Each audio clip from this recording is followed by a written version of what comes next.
So guys, yan dito, ang ganda rito ngayon sa All Hands Beach.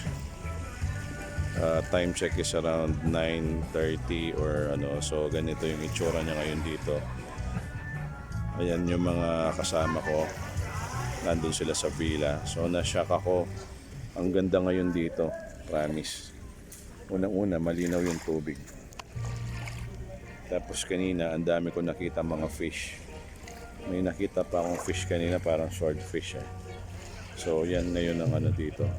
So yan, makikita mo, pwede ka mag-tennis. Tapos we have this parang up and down na dining area. Merong bar. So meron mga cottage. Tapos makikita mo, pinong-pino yung sand. So I think maganda siya ngayon na ano nila, naayos nilang mabuti. Ayan, maliwanag yung kapaligiran. Actually, pwede kang mag-swimming dito kahit gabi. Kaya nga yan, makikita mo, super ano ng ano natin, water nito. Mag-i-enjoy ka talaga. Ayun yung mga kasama ko, mga Cosmo, Team Cosmo. Ayan. So, ayan guys. Enjoy na enjoy dito pag nagpunta.